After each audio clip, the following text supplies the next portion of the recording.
O vídeo tá pronto, quer? Roda. Vamos lá, a gente sai com ele, vai lá. Roda, Thiago. Rodou o escuro. Olha a escuridão, minha gente. Volta para mim. De Balneário Camboriú, Santa Catarina.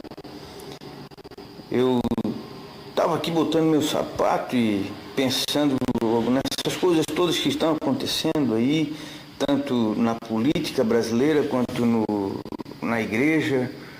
E existe uma coisa em comum, no entanto, os juristas que se percebem mais intelectuais, mais avançados nesse ponto, eles me parecem que cometem os mesmos erros dos evangélicos, mas num nível mais profundo, sem nem perceber ainda, né?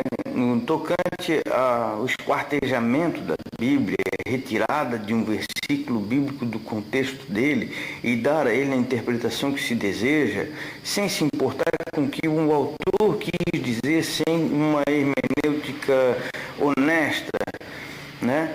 Então, fazem o que quiserem do texto e inventam as religiões que mais lhes desejarem inventar. Agora, no meio jurídico, eu vejo que isso acontece também. Eles estão o tempo inteiro querendo dar sentido aos textos, mas um texto, quando ele se torna um texto, ele já tem um sentido original. O autor já quis dizer alguma coisa com aquilo dentro de um contexto, de uma situação, um espaço e tempo. Então não cabe a ninguém tirar isso dessa situação, a menos que acompanhe a evolução que o espaço, o tempo e o contexto fazem, mudando o texto, dando um outro sentido ao texto, porque também a humanidade evoluiu adquirindo uma outra situação que necessita de um outro sentido. Ou então é melhor revogar aquela lei e fazer outra, não é? Mas não, a gente vê assim um esforço hermenêutico para encaixar o texto legal aonde eles querem, aonde eles precisam, e sem o menor compromisso com a equidade. É aí que eu acho que está o negócio. O evangélico que interpreta o texto à sua maneira, ele não tem o menor compromisso com a equidade. Não importa se a chave hermenêutica que ele usa vai resultar num entendimento iníquo. E que Jesus e a Bíblia inteira vive dizendo: o problema da humanidade é iniquidade.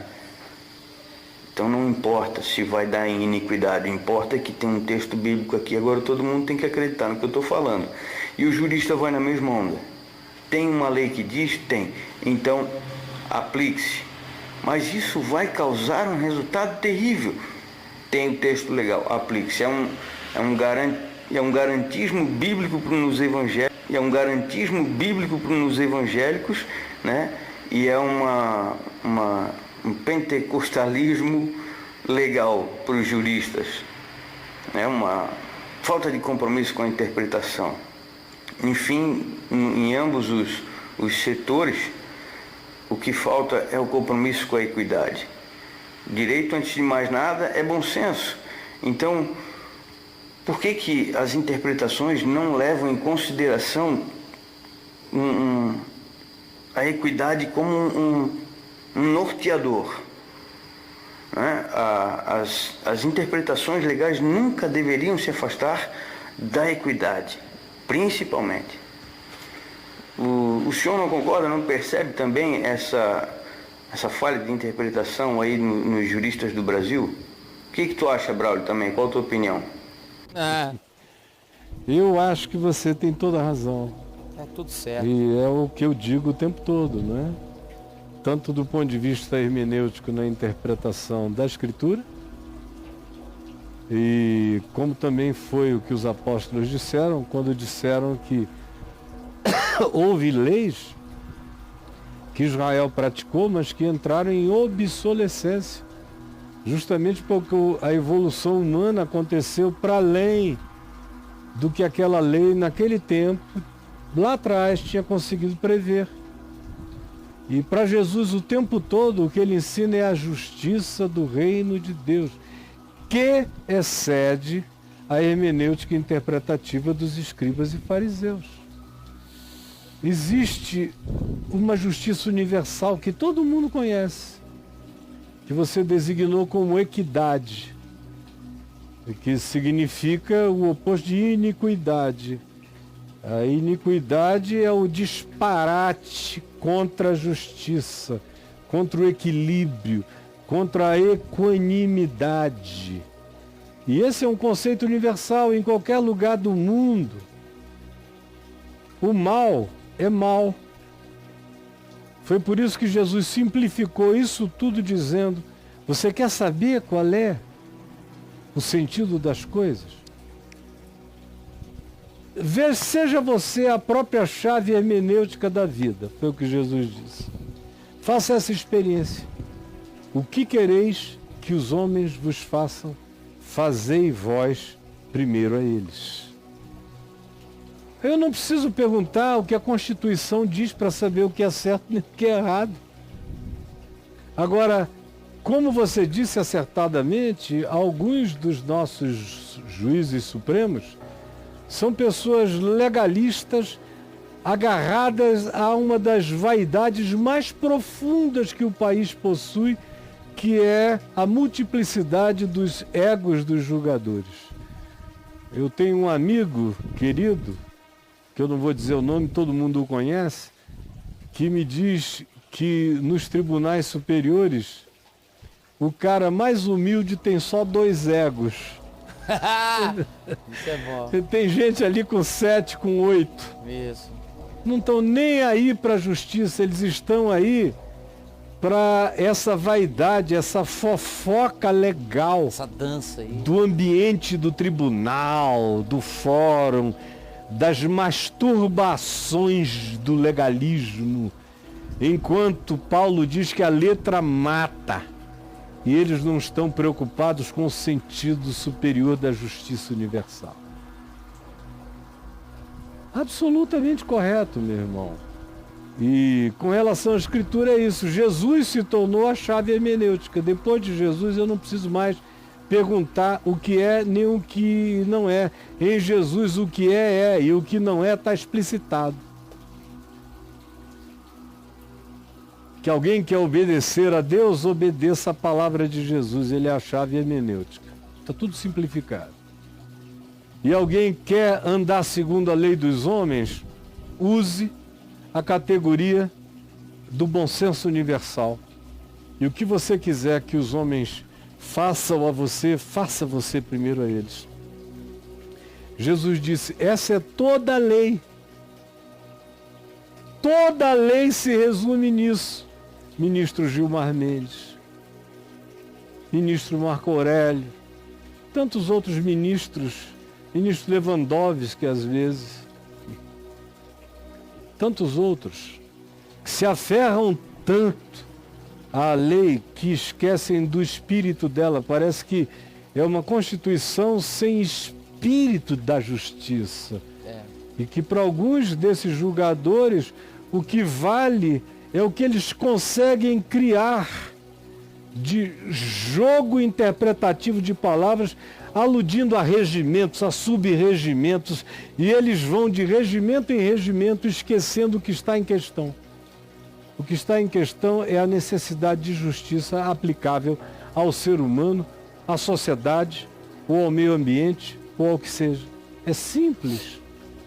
Qualquer pessoa sabe o que é verdadeiro e justo e praticável, mas eles conseguem torcer a lei e pecarem contra o que Deus diz em Isaías, no capítulo 10, quando diz, ai dos que decretam leis injustas.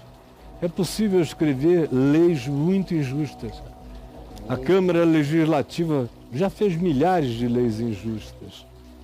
Como também nós já escrevemos constituições que, quando não são injustas, são todavia reduzidas, são diminuídas, não cobrem tudo, ou não simplificam o processo de acesso ao direito. Antes o complicam. Ai dos que decretam leis injustas, dos que escrevem leis de opressão.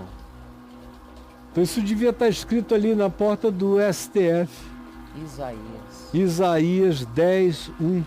Ai dos que decretam leis injustas, dos que escrevem leis de opressão, para negarem justiça aos pobres, para arrebatarem o direito aos aflitos do meu povo, a fim de despojarem as viúvas e roubarem os órfãos. Mas que fareis vós outros no dia do castigo, na calamidade que vem? O que vocês vão explicar? A quem recorrereis nesse dia para obter socorro? E onde é que deixareis a vossa glória, a vossa vaidade? Olha só. Nada mais vos resta fazer senão dobrar-vos entre os prisioneiros e cair entre os mortos. Com tudo isto, não se aparta a sua ira e a mão dele continua ainda estendida sobre esses que decretam leis injustas, dos que escrevem leis de opressão e que negam justiça, que complicam a vida daquele que não tem nenhum poder de recorrer, buscando uma justiça que nunca lhe chega. Nunca chega pra Então, ele. meu irmão, com certeza absoluta, eu concordo com você. Justiça é uma questão, sobretudo, de bom senso. É claro que tem o chamado devido processo legal, que nem sempre ajuda a justiça, às vezes apenas é um procrastinador dela. Esses ritos. Esses quiprocós eternos. Quiprocós. É uma palavra bem bacana. Que vão atrasando o juízo. E a pessoa morre sem a justiça esperada. Sem nada acontecer. Abandonado na sua orfandade de qualquer que seja a justiça do bom senso e da verdade. E o nosso país é um dos campeões dessa maldade. Um dos campeões. Eu tenho um amigo que já foi uma das figuras mais eminentes aqui no país, nas cortes superiores, com quem eu converso com bastante regularidade, e toda hora a nossa conversa acaba voltando para isso. Ele não é um homem de culto a nenhuma lei escrita, embora ele a trate com todo respeito, como um magistrado. Mas o tempo todo eu vejo ele dizer, a lei diz isso, porém, o bom senso aplicado a essa lei nos faria decidir desse modo. No fim é isso, foi o que eu aprendi com meu pai também, que lei é bom senso. Meu pai era advogado desde criança, eu ouvi ele dizer, meu filho, tudo é bom senso. E justiça é bom senso. Injustiça é que é loucura. Mas a sanidade, a justiça e a equidade e o bom senso operam em conjunto, são a mesma coisa.